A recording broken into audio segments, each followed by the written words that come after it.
Thank you so much for this very nice introduction. It's a big honor to be here.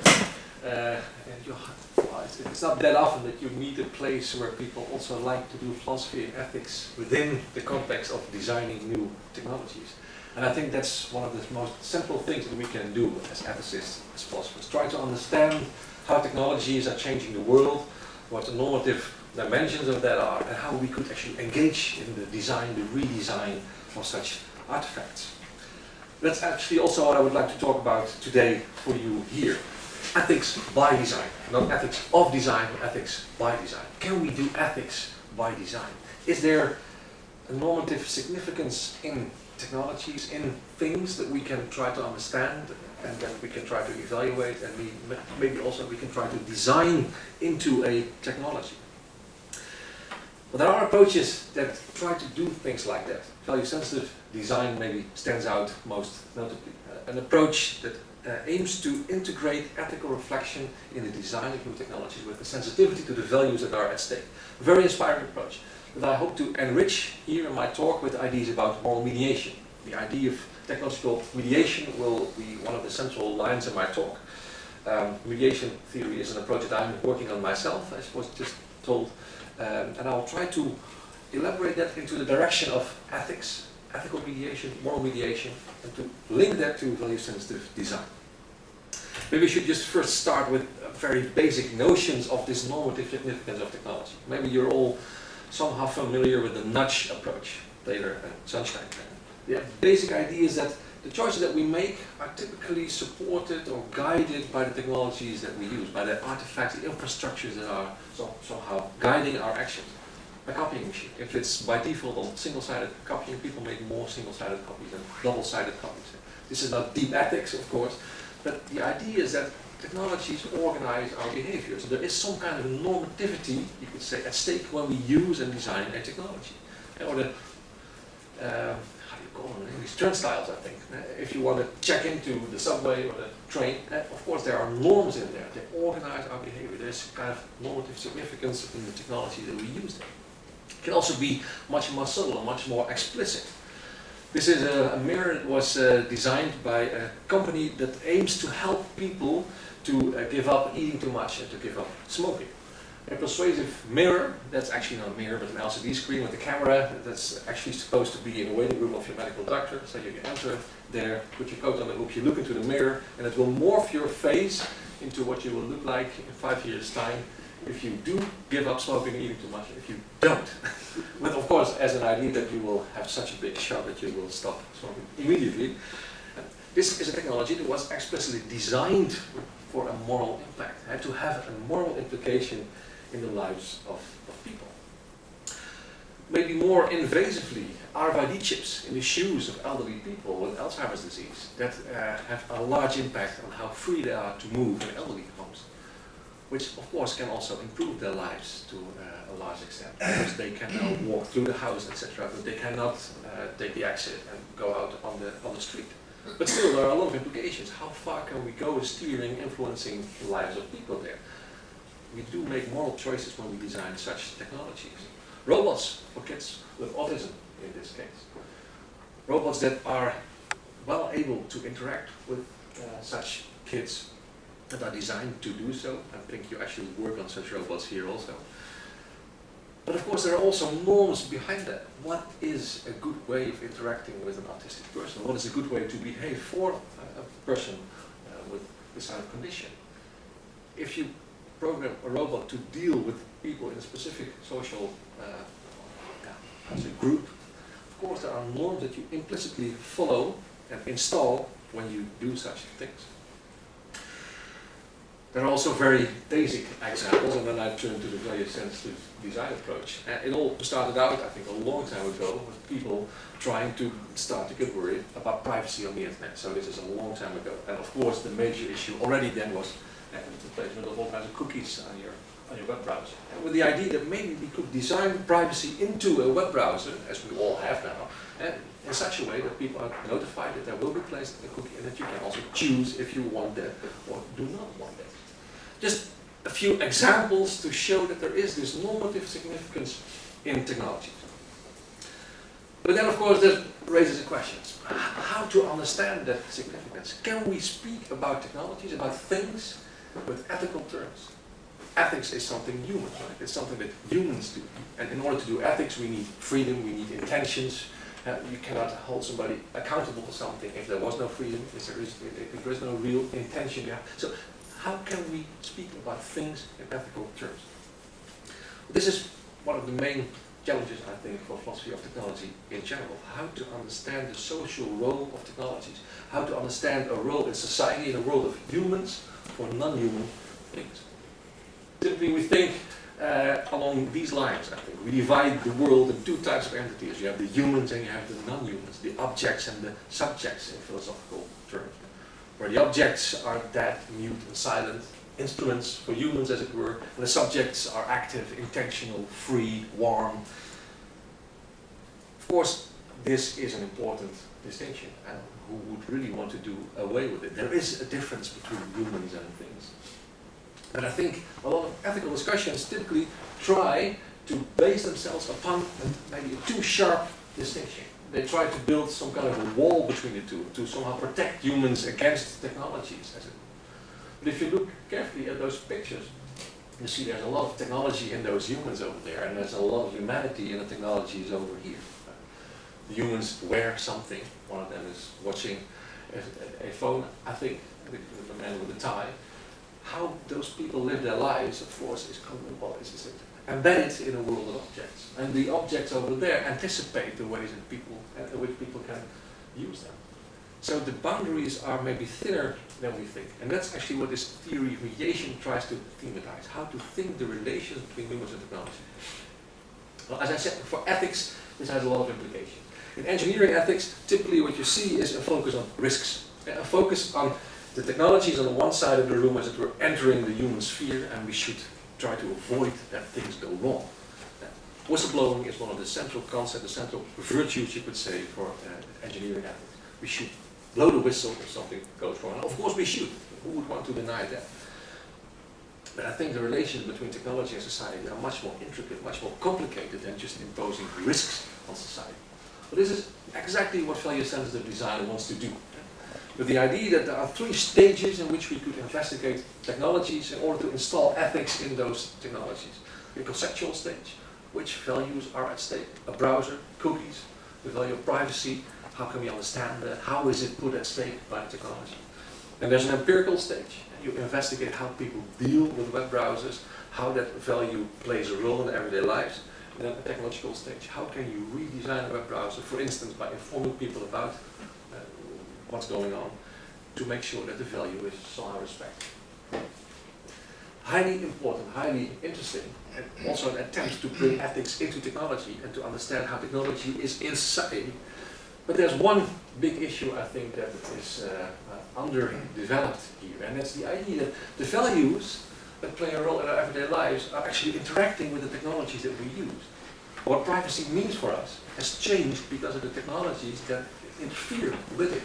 Values are not pre-given, uniform, and they don't have an eternal life, as it were. They change in interaction with the technology that we use. And that means that the yardstick that we use to evaluate the technology, as it were, is not independent from the technologies that we try to evaluate with them. That makes it highly complicated, I think, to do an ethics of technology and ethics of design. I think it's a pattern that you see more deeply in ethics of technology in general.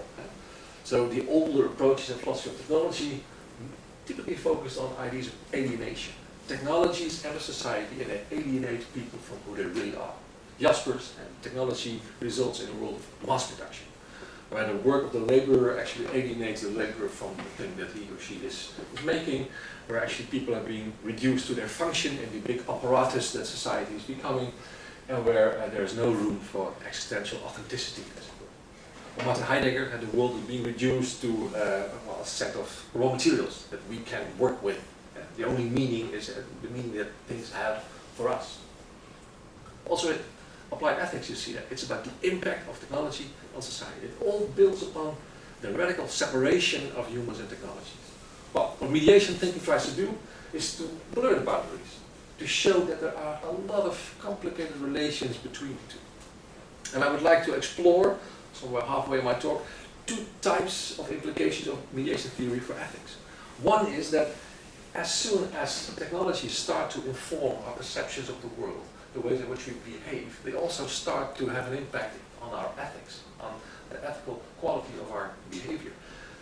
So that urges us to recognize that there is some kind of an ethics in things or in human-thing relations somehow. I want to address that separately. It also implies that the values and norms that we use are not just pre-given, they develop in interaction with technologies. There is no independent yardstick. So there's this complicated relation between technology and values and ethics. How to do ethics of technology. How can we do that? And how can we use this to inspire design? Okay, in order to deal with those questions, I want to make 3 steps. First, I want to introduce you a bit to that idea of mediation. What is that mediation theory? How can we understand the relations between humans and technologies in terms of mediation? And second, I want to bring that to ethics. What can moral mediation be? How do values interact with technologies? Can technologies embody values and are values changing because of technology? And then third, design. What does this imply for the ethics of design? Where my main approach will be that we should maybe change the ethics of design from trying to assess technologies from outside to accompanying the development of technologies with ethical approaches from inside, as it were. Okay, so first, mediation. Actually, the intuition, I think, is very simple. Don Idy, a North American thinker of technology, already in the late 1970s, early 1980s, started to develop an alternative approach to the classical views in the philosophy of technology. The view where technologies were opposed to humans and were alienating humans from themselves, from nature, from the world, etc. But as a very basic intuition that we should not see technology as objects on the one side of the room and we humans are subjects on the other side of the room. Technologies are media. Technologies link us to the world. Technologies are the points of interaction, connection, engagement between humans and the world around them. So technologies are not part of the world, but technologies are a bridge, a channel, something that links us with the world around us. And that's quite a big step. It all builds upon Martin Heidegger's idea already in the 1920s, and that there are actually 2 ways in which people can take up with a tool. A hammer, for instance. And you can put it on the table in front of you and try to describe it in terms of its weight, its dimensions, its materials, etc. Then it's an object out there, somewhere at hand. But you can also pick it up, try to get a nail into the wall, and then it becomes 2-hand. But then the typical thing that happens is that your attention is not with a hammer, but with a nail, through the hammer, as it were. It withdraws and it fosters, enables you to develop a relation with the world around it through the hammer. That's what mediation basically is. And what we try to do is to, work on that in a theory that we call with a big word post. Maybe the word is a bit too big. Post-phenomenology. Phenomenology is the study of human-world relations. That's how I like to define it. How can we understand the structure of the relation between humans and the world? Post-phenomenology tries to think technology in that relation, and also tries to move a bit away from the idea that there is this human and this world, and we try to understand the relation between them. What we should try to do actually is to understand how humans and the world are the outcomes of the relation between them through a technology. An example that I will give later, obstetric ultrasound, and you can say that of course there is a pregnant woman and a fetus, and there is ultrasound between them, as it were. But what a fetus means for us now, or what expecting a child has come to mean for us, has changed because of the fact that we have obstetric ultrasound to see that. It has changed what it means to expect a child, and what a fetus, an unborn child, is for us. But the outcome of the relation, rather than the starting point. That's the core idea of mediation. Technologies establish relations, and therefore they constitute us, humans, in specific ways, and also the world in specific ways. With 2 dimensions, they help to shape how human beings can be there in their world, how we act, how we engage in practices, but also how the world can be there for us, how we perceive the world, experience the world, interpret the world. It's 2 elements of mediation. So technologies organize human-world relation by helping to inform how we behave, how we engage with the world, and how we perceive and interpret the world. That's the core of the idea. And then Donati actually tried to make this a bit more analytical and to explore how then those technologies can play different roles in human populations. Because there are several ways in which technologies can play that mediating role. We can somehow embody a technology and then they become part of us. There are glasses, we don't look at it, we look through it to the world. We can read technology. A thermometer doesn't give you a sensation of heat or cold, it gives you a number. You need to interpret that in order to understand if it's hot or cold outside, if somebody has fever or not. Or we interact with the technology, with a robot, an ATM. Technology is the final point of our interaction. The world behind that is between brackets then. Or technologies are the context for our experience. The lights over here, the sound of the beamer, etc. It all helps to constitute how you perceive me, how I perceive you, how we interact. So they're not directly perceived or interacted with, but they're the context of our experience. So this is typically what Donati has been doing. Highly interesting work, and it has also enabled us to do a lot of work in philosophy, to move also a bit beyond all kinds of traditional ideas of doing ethics, doing philosophy of science, etc. So if technologies organize your world relations, for instance, they also organize the ways in which scientists perceive the world. In which a scientist using an fMRI scanner, a psychologist, understands the behavior of, I don't know, 16-year-old kids who do things maybe in a different way than other people would do things. fMRI constitutes the behavior, well, helps us to interpret the behavior in a specific way. It constitutes the brain in a specific way, in a different way than EEG used to do, for instance, and therefore it informs the frameworks with which we think. So the philosophy of technology can also inform the philosophy of science.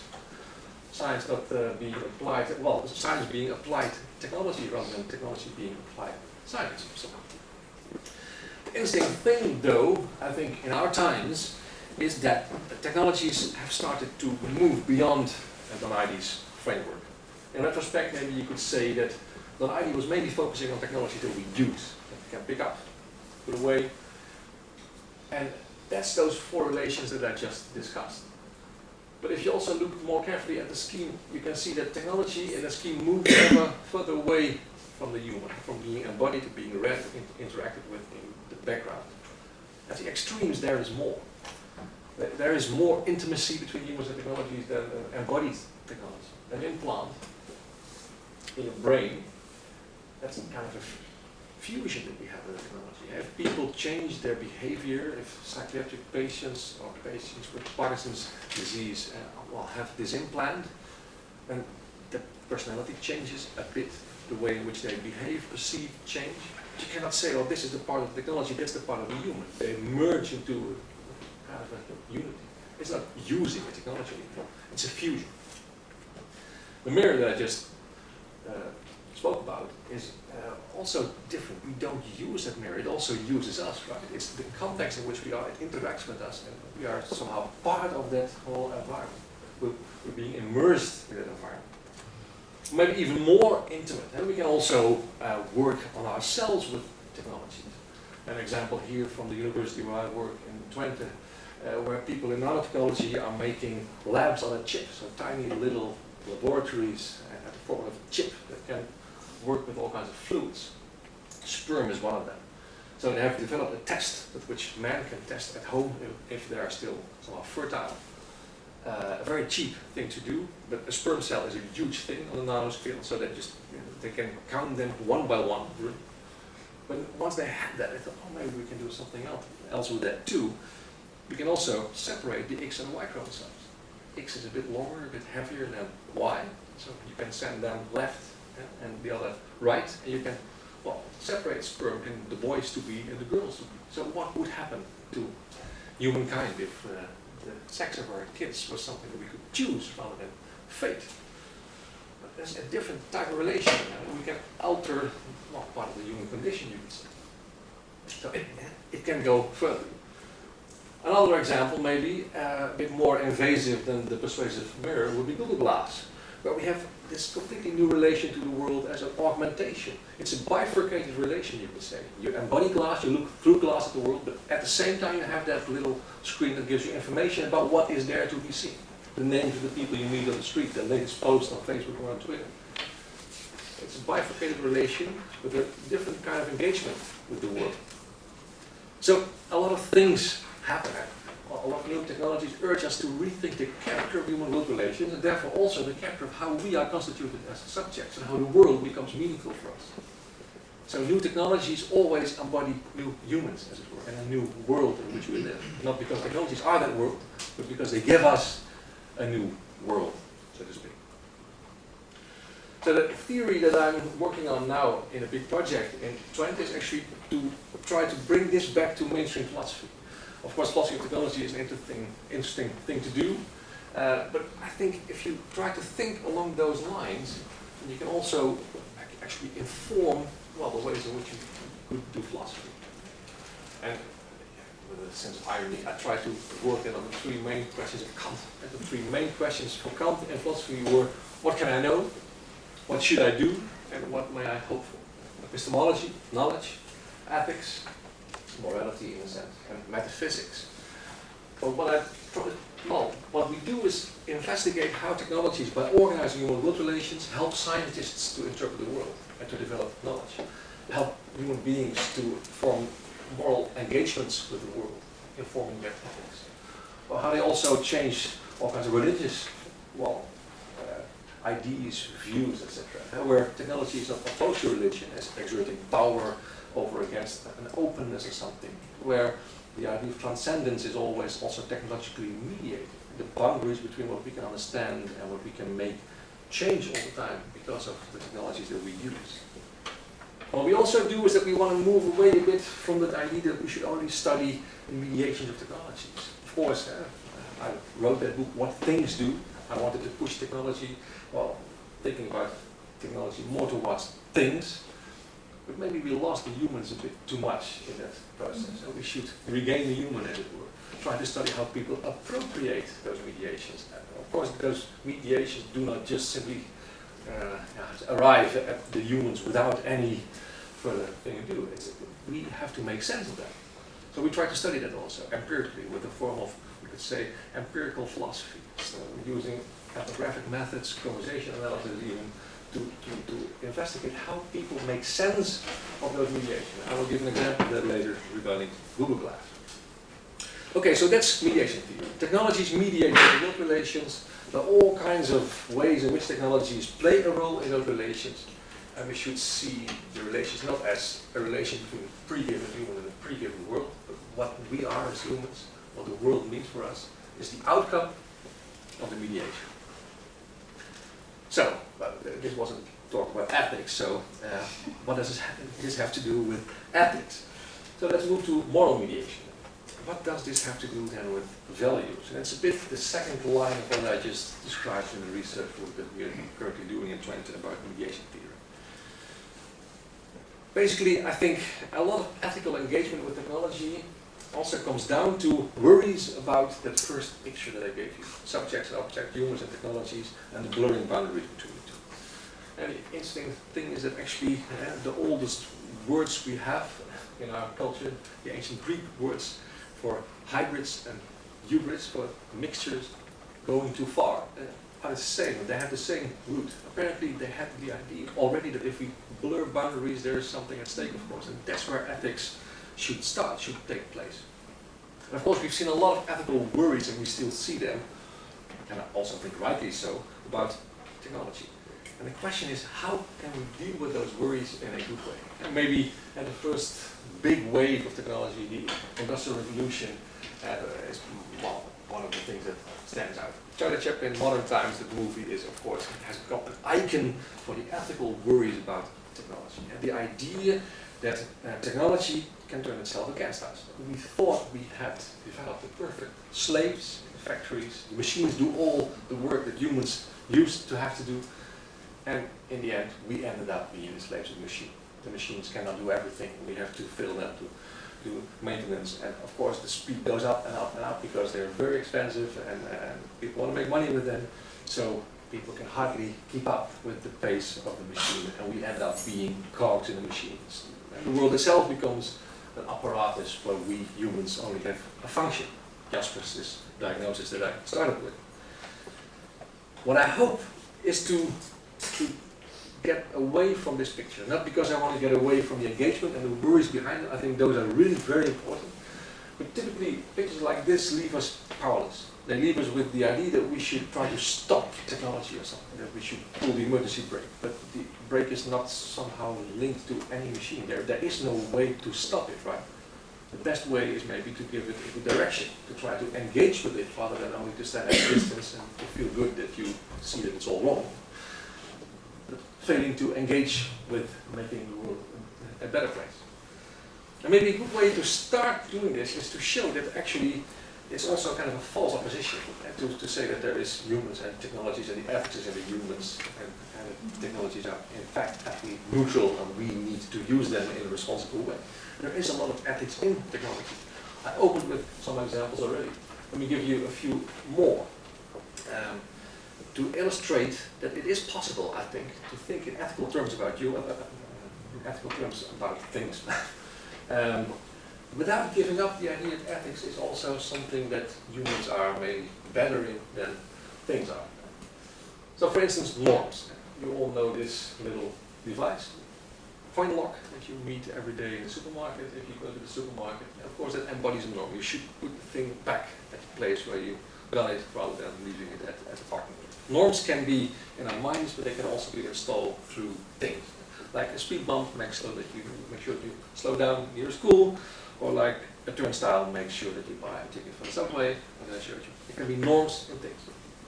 It can also be values in things. An example from an exposition that we had in Twente, which I still like. I should have more pictures of that actually.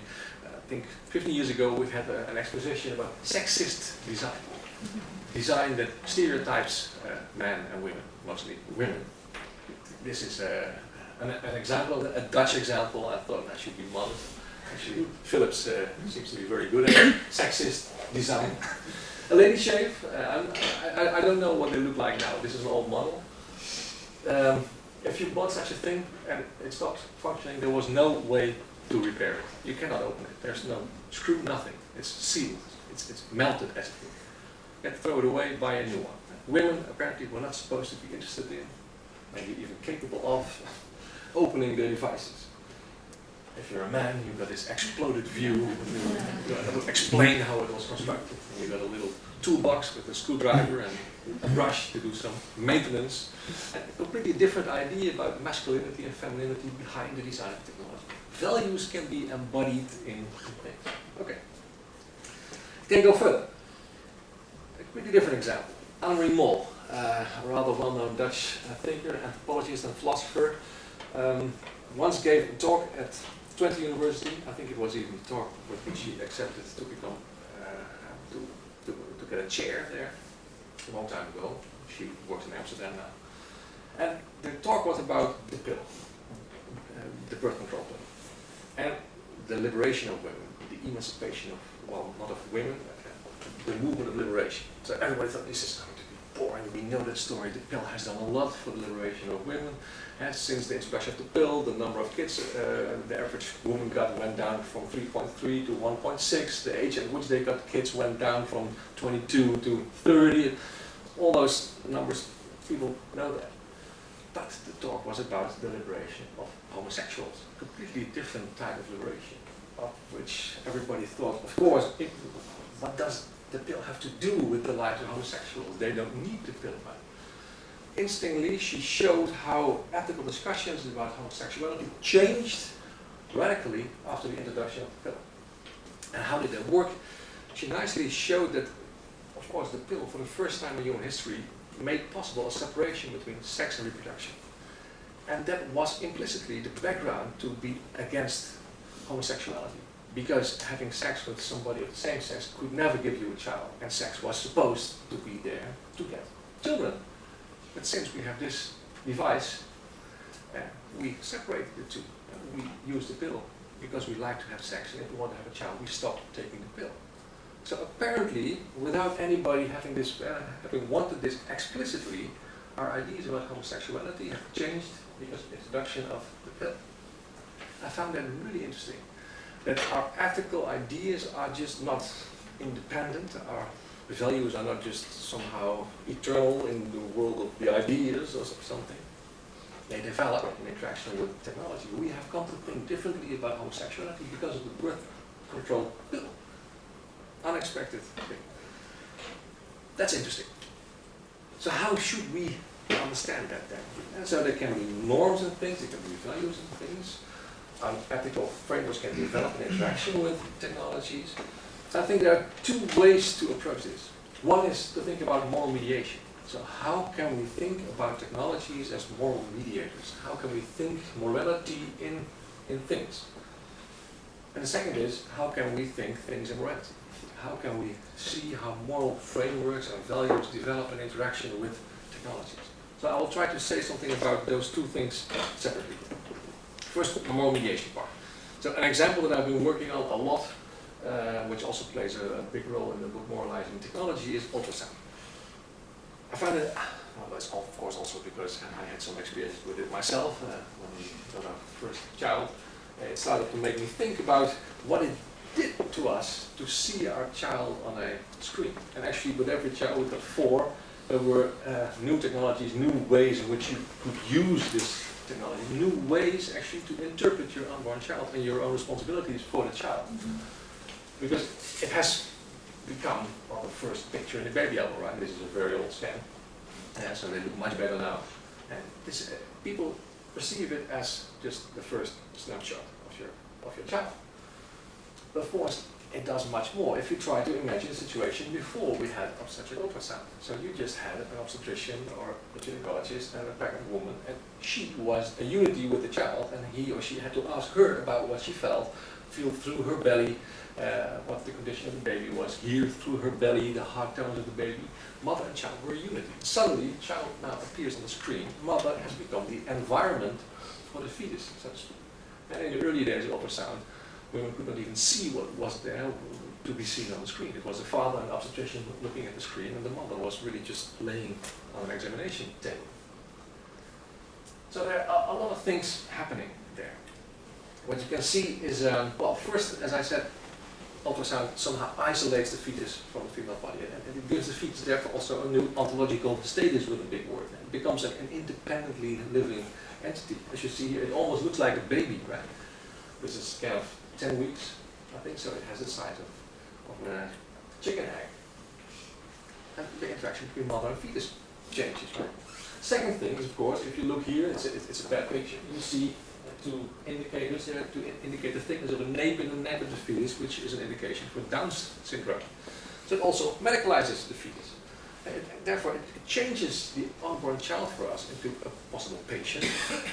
And if there's something wrong in a world where you can have an abortion, of course you can do something about it. So suddenly you become responsible for the health condition of your unborn child. Expecting a child starts to become choosing that child, also if you are already expecting it. So a lot of things change. The fetus changes, the mother changes, the parents change. And of course ultrasound doesn't force you to do something. It doesn't force you to have an abortion if you see that there is Down syndrome. Actually, a lot of people do not want to have an abortion then in the Netherlands. But still, you have become responsible. If I make it personal in our own lives, with the first 3 we thought, well, we don't want to know. Because we don't want to be made responsible for getting a child with Down syndrome, and any child will be welcome. But with the 4th, actually, we thought, yeah, it's also a bit weird, in fact. We have become responsible. There are lawsuits of kids suing their parents and their doctors for the fact that they were not aborted with very serious health conditions. Terrible cases, of course. But the world has changed. Even not using ultrasound has become a choice. There is no way to escape. The world has changed because of ultrasound. So what does that have to do with ethics then? I think my very basic intuition is that if ethics is about the question of how to live or how to act, what should I do, what is a good way of living life, and technologies inform how we live our lives, technologies inform how we behave, what we do, well, then the weakest claim you could make is that there is at least some kind of moral significance in technologies, because they help us to answer ethical questions, right? But then, of course, you make a lot of mess in ethical theory, because should we then accept the idea that things can do ethics? But in order to do ethics, in order to be moral agents, we needed freedom and responsibility and intentionality. Things are not free, they don't have intention, so how could you possibly think about objects as moral agents? And also the subject. If human beings are influenced by technologies, cannot mediated behavior be seen as moral action? If you slow down near a school because there's a speed bump on the road, is that an ethical decision, or is it simply sheer behavior? Can you do this? Can you think about things in ethical terms? I think the difficulty to do this also comes from this very strict separation of subject and objects in our thinking. Our main question is, can objects do ethics just like subjects? And maybe that's where it all goes wrong. Let me explain that to you in the next slide. After having said it, I think the most important thing that we see here is that we have come to see ethics in a very, almost humanistic way. Humanism, and not, as what making absolute of the human being. Ethics can only be a human thing, which nicely fits our modernist separation of subject and object. Subjects, consciousness within, objects, dead and mute and silent in the world out there. And even in ethical theory, you see those things as a basis. Deontology, one of the main theory in ethics, tries to reduce ethics actually to the subject, the way in which we do ethical reasoning. Kant, you should try to think about reasoning itself. The world should not be there because then it's not pure anymore. Or the consequentialist approach to try to objectify the consequences of an action and to make some kind of a calculation of the desirability of the outcomes out there. And anyone who tries to somehow relativize this picture or tries to bring technologies in, they're accused of being against humans. And also you want to blame cars for car accidents. I've heard that many times. Of course I don't. But I think that cars do play a role in car accidents, and the design of cars does play a role in car, and the ways in which we can operate a car does play a role in car accidents. That's why we learn to drive cars. And that's actually where it becomes interesting. The human-technology relations, that's what matters. Let me illustrate that by comparing this idea of moral mediation to the ideas of other people who have been thinking about the moral significance of technology. Langdon Winner, for instance, who had a very famous example, maybe many of you know it. There's an example of it here. Very low overpasses over the parkways on Long Island, New York. And they were built so low on purpose that only cars can go below them and no buses. So only people who could afford a car could go to the beach. And in those days, those were not the African Americans, but the white people. Moses, the architect, built them this way, explicitly. Picture taken from the car of Don Ivy, by the way. So there can be a politics for artifacts. That's his claim. There can be racist overpasses. Latour claims that we should stop looking for the missing masters of morality in humans, and we should look in things, in door springs, in speed bumps, etc. That's where we should find ethics. We should only look for it in humans. Things help us to do ethics as well. And also people who claim that there can be really ethics in things, in the sense that things can act as moral agents. So for instance, this approach by those two people claims that technologies, computer technologies, can make moral decisions depending on the level of abstraction that you choose. Floridi claims that there can be something like artificial moral agency. So what happens there, I think, is that still we try to push ethics towards either the subject or the object. So actually the overpass example could also be read as a form of moral instrumentalism. The ethics is in the architect, and he uses the overpass to install his racist ideology in society. Technologies are not very mediating there. The other approach puts all the agency, all the ethics in the things. Can a computer do ethics just like humans do? Well, depending on the level of abstraction, yes, you can say that. So you put all the ethics in the things. The main thing stays out of the picture here. And that's how humans do ethics together with technologies. How technologies mediate morality. Ultrasound is not a moral agent, but neither are the humans there.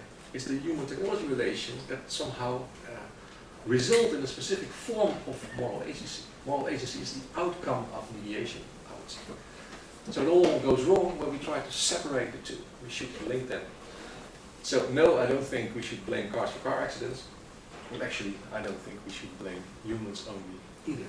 We can only blame the interactions between the two. Ethics is a hybrid thing. And that's where mediation theory can help. So people tend to be very irritated by this. I come to see this as or maybe a new version of the narcissistic offense that Freud has been thematizing, and the idea that well, we feel insulted because science and philosophy can take away our unique position in the world. People can get really irritated by the idea that we should make room for things in ethics.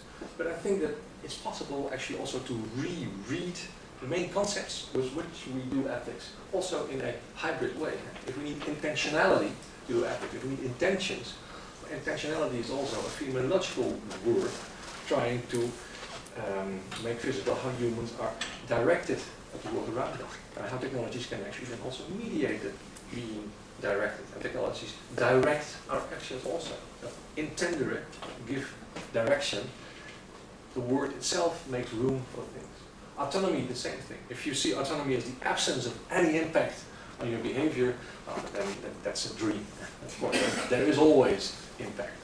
It's a bad dream, actually, I think. There are a lot of more interesting views on autonomy that try to see it not as negative freedom, the absence of influences, but as positive freedom, the way in which we can take up with influences.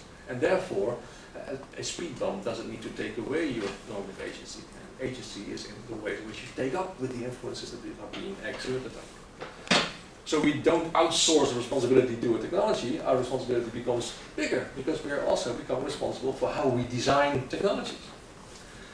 The central thing though, and that's where I'm not on the same page as Latour and network theory, is that I think we should keep up this distinction between humans and non-humans, between humans and things, subjects and objects. We can never separate them, but we need a distinction.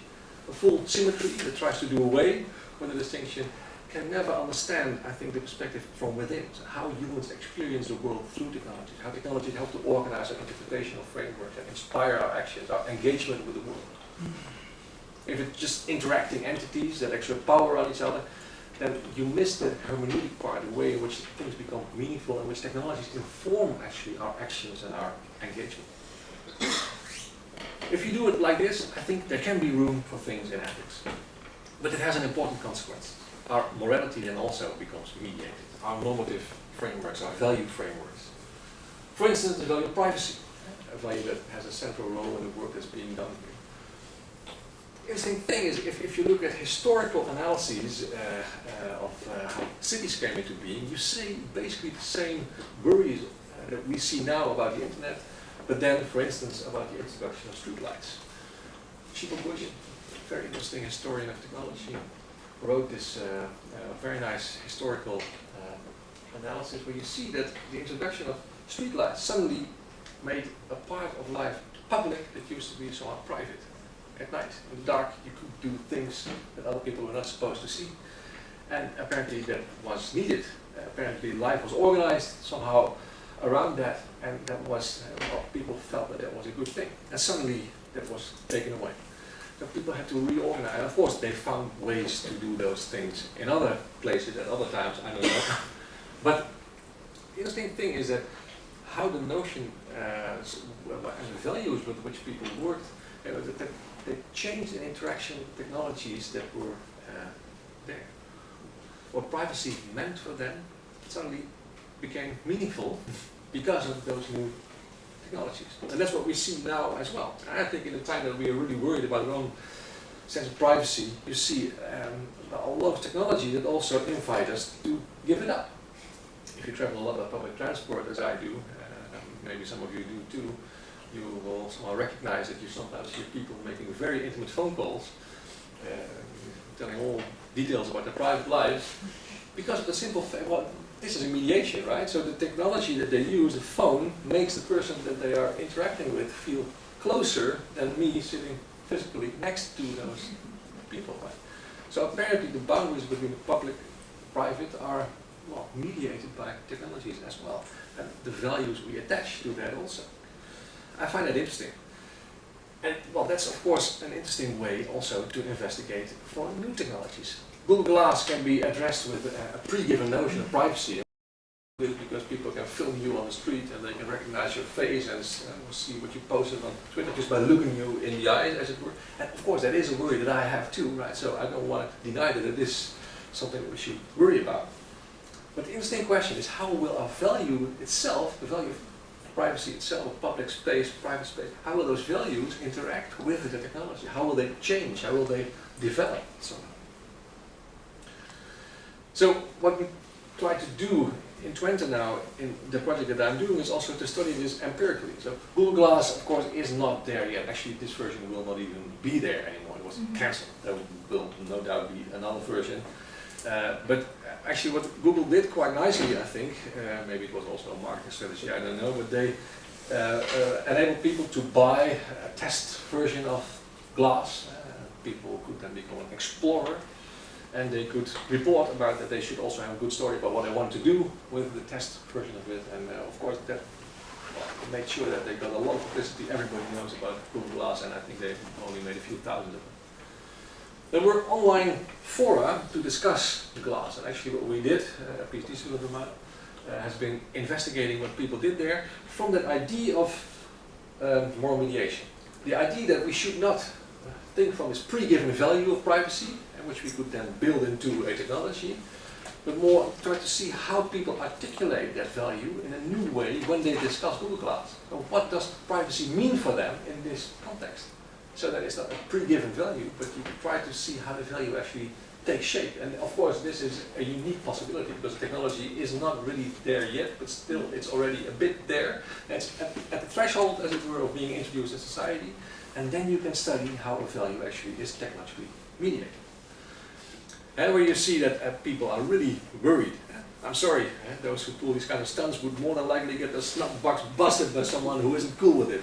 And well, you see a lot of people are really worried about the intrusion that Glass can have. You can be at the sauna and the gym, and somebody with a device enters the room. People don't want it.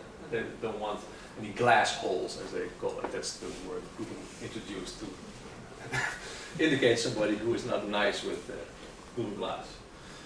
So what you see is that, well, what we try to do is to identify a number of definitions of privacy that people use. So for instance, one is the privacy of communication, where people are really worried that Google Glass can be a nail in the coffin of social grace. Nice way to express it. So for instance, not everyone is okay with the idea of a camera constantly being pointed at his or her face. In fact, wearing Google Glass at a date should be a definite no-no, as they feel uncomfortable and uncertain about what's going on behind the device. What are you doing with that thing? Are you filming somebody? Are you looking at a movie? Are you interacting with your friends? So it's something completely different than what you might envisage before, that you think, okay, we are afraid that people make a picture of us. It's how the private setting of an interaction, a communication, a date changes. Well, there were a lot of things that we got out. I cannot go through the whole list now here, but this was actually a very interesting thing to do, because you see that a value gets reconstituted, redefined in interaction with the technology, and that can, of course, inspire a lot of discussions, making people somewhat critical about using Google Glass. It can also stimulate societal discussion, public discussion. But of course, it can also inspire design, and it can inspire policy making, rules, legislation. So that's what we tried to do there. Privacy in the making, as it were. Values change because of technology. So that's mediated morality. Values change. And there are more people working on that, obviously. Ivo van der Poel, Delft, value dynamism, values change with technology. Techno-moral change, Maastricht, where it's actually more about faraway futures, trying to use a scenario method to understand what the future implications of nanotechnology could be for obesity or something, our ways of having food. Central idea is technologies mediate values. Okay, the last 10 minutes, 5 to 10. Then how to bring this to design. As I said, the temptation, I think, for a lot of ethics is to reduce ethics to the yes or no question. Should we do it, should we not do it, and what are good arguments to say yes or no to technology? Problem is, in a sense, that as soon as we start to ask the question, the technology is already there, and we cannot unthink it anymore. So maybe a better way to deal with it would be to ask the question, how? How can we deal with that technology in a good way? But of course, the ultimate answer can still be not, right? So I don't mean to say that we should have any technology that we can. That's not what I try to say. I try to say that we should look technologies straight into the eyes before we can really ask a good ethical question. We will have to engage with them because they are there. There is no way to unthink them. So this picture, and the dream of the possibility to draw a boundary between the two will not work. That means that I think also ethics should change itself into something that's much more design oriented. The idea that we can assess a technology from outside with a set of values in our hand, we can say that's wrong and that's right. That's not going to work. The values themselves are changing with technologies, and the technologies themselves have normative implications that we can hardly address with this humanistic idea of ethics. What we should do more is to engage with the practices where technologies are at stake. People using technologies, helping them to appropriate them in some kind of critical way. The designers, helping them to moralize technologies, to design the normative dimensions of devices. And also policy making, helping policymakers to read and organize the politics of technology. But it also has a lot of implications for that value-sensitive design approach with which I opened this talk. Because I'm really very, very sympathetic to that idea. But I think we could bring that approach much further by linking it to the ideas of moral mediation. The idea that we can have a conceptual view of values that we study empirically and then install in the technology ignores the idea that values are not pre-given. They are not only conceptual, they are enacted, they are done, as it were, and technologies help to change them. Actually, we should rather put it upside down. Maybe we should first study empirically, like we did for Google Glass, how values are put at stake, and then link that to ethical theory. How can we make sense of this? How can we help people to build up a decent argumentation about what they should do when they see those values? It also means that actually technology design is not something that you base upon ethics. So here you have ethics and you put it in the technology. Actually, designing technology is more part of doing ethics. It's engaging in the mediation of values. Your technology will be part of a discussion, as it were, a material discussion. It will be part of a practice where people interpret the technology maybe in unexpected ways that you have not been able to foresee as a designer. You should see your work as an ethical intervention, both. So, very briefly then, to conclude it, I think there are then three ways in which designers could use the idea of mediation in their work. So the basic thing is maybe to try to anticipate mediations. If you're designing a computer system, a robot to help autistic kids, what kind of implicit effects could there be? How does the robot organize a relation between those kids and their parents, their the people they work with at school, etc.? And how can we actually see which values are at stake there, and then actually instead to make an evaluation of that? Is that something that we want, or can we change things? And of course, third, we can also then try to design this into the technologies themselves. So with that anticipation, I think you can also use mediation analysis as a tool, a heuristic tool, and for designers to generate ideas about those mediating roles of technologies. You can try to understand the types of relations, all the things that I showed you about the hermeneutic relation, the embodiment relation, etc. And also try to understand how technologies change your actions, your perceptions, or where they work on the human being. So for instance, this model, which was made by a former PhD student of mine, Steven Donnerstein, and who tries to identify 4 places where technology can work upon us. Before the eye, all kinds of cognitive inputs that the technology can give, cues, feedback, etc. To the hand, physical, the coercion of a speed bump, as it were. Behind the back, the environment in which you live, which influences your action. Above the head, and the ideas we have about a technology that informs how we interact with it. So this can also function as well, a tool to get ideas about how technologies could play that role. To evaluate it, of course, I think, well, the main steps to take is to understand how people make sense in ethical terms about of these technologies, as we did well, a few minutes ago with Google Glass, making implicit all those, making explicit all those implicit normative frameworks, which you can analyze, of course, with theory and bring into a discussion and a design process. You can also really try to design mediation. There it becomes also a little bit tricky, so to say. For instance, what I try to do in a design lab, I just did a course with students in electrical engineering, and they were making a device for elderly people to live longer at home independently. Try to think, okay, if you want to design for a societal goal, for an ethical goal, maybe social implication, people and able people to live longer at home independently, how can you design for such a thing? But the idea was that actually to have that people live at home longer independently, they need to have specific types of behavior that people show. They need to be able to go to the doctor, to cook food, not to forget their keys, etc. And how can you then foster that behavior with interactions between users and a product that you are somehow designing?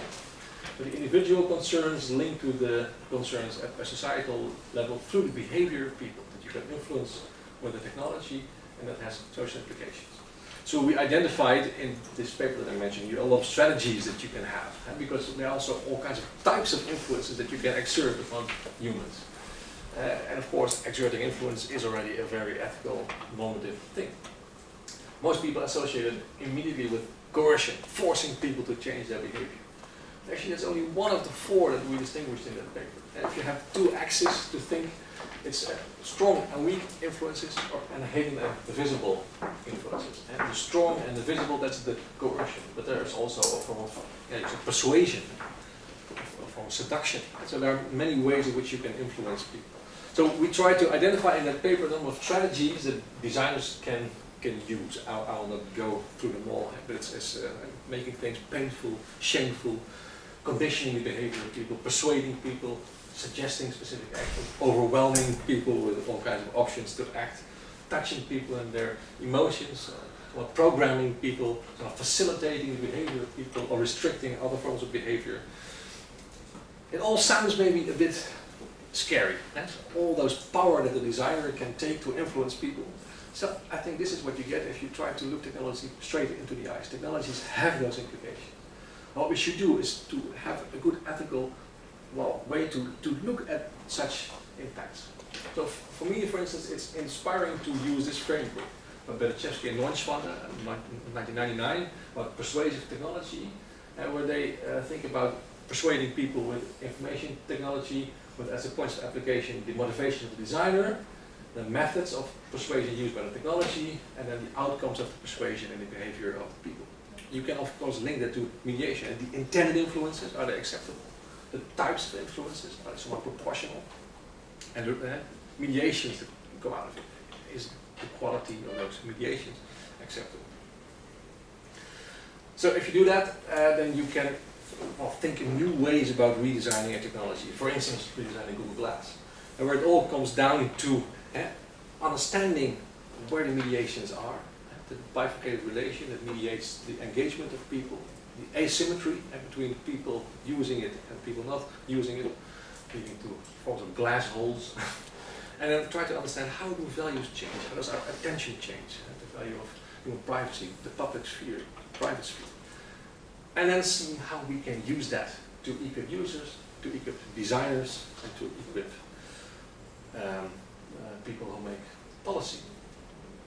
So maybe let me switch to the design. So what we did with a number of students, just as a funny example in class, was to see, could you then also try to redesign glass itself? So they came up with things like a notification assistant. And so if you want to make sure that people are not continuously interrupted by Google Glass in their daily activities, then what you could have is some kind of conversation detector that makes sure that Glass understands if you are engaged in a conversation and knows that it should not interrupt you with ideas or there's a new post on Twitter or something. Or it can even make an analysis of your agenda and make sure that you do not get interrupted at a specific time. Or the camera, there can be an LED signal which lights up when the camera is active, or when the microphone is active. or maybe even an eye contact sensor. So if you look somebody straight into the eyes for more than 10 seconds or something, only then the face recognition system can switch on, to make sure that you don't have that effect that people can just use your face to access data about you on the internet. It's all tiny little steps, but this could be a way to enter into the normative significance of a technology and to try to link it to design processes. So let me then end with a metaphor that I like to use if I give talks about ethics, as a metaphor for how to do ethics. And that's this old myth, maybe some of you will still recall this from high school, the myth of Icarus. And the idea behind this myth is actually in ethics of technology, I would say. So Icarus, son of Daedalus, was with his father somewhere on the island of Crete, because the Minotaur was walking around there. It was a very strong, powerful monster, half bull, half human, but it was not very smart. So Daedalus, the designer in the ancient times, had to make an invention, and his invention was to build a labyrinth. They could chase him in there, and he would never find his way. They were freed from the Minotaur. So he did so, and they wanted to go back to Athens, but then suddenly there was the king there at the boat. They said, sorry, but that's not possible. You can never go back, because you know the most important secret of our island, and you always have to stay here. So they were sitting on the beach, and they were very sad that they could not go back to Athens. And then suddenly they saw the birds flying up and down, and they thought, hey, why should we accept the limits of the human being? Why shouldn't we just build technology that enables us to fly as well? And so the question was not should we do it or should we not do it, but the question appeared to be how can we do this in a good way? So Daedalus was working, and from wood, feathers and wax he built wings, and they practiced, and after a while they could fly. But before they went, he gave these wise words to his son, Icarus, which didn't help him, by the way. The wise words were, don't fly too low, because if you fly too low, you will be too close to the water, and your wings will absorb the water of the sea, and you will fall down. But also don't fly too high. You will be too close to the sun, it will be too hot, the wax will melt, the wings will disintegrate, and you will fall as well. You have to fly in the right middle. The idea of ethics in those days was to find the right middle, not to say yes or no, but to say how. You also have to fly on. If you don't fly on, you will fall anyway. So there is no way to stop anything. I like that. It's not being too afraid of technology. It's not saying that we should have this precautionary idea. Only if we can be absolutely sure that nothing goes wrong, we should do it. There is no way to live life with that. But also not to be too radical to think, okay, let's just go for it. Find that right middle. But the middle changes. The middle changes. There is no pre-given middle. Well, we all know that it didn't end well with Icarus. So success is not guaranteed. I tend to have a cheerful tone, but of course the story is not always cheerful. We should be careful, but maybe Matisse will guide us to the future with a warm heart to the stars. Thank you.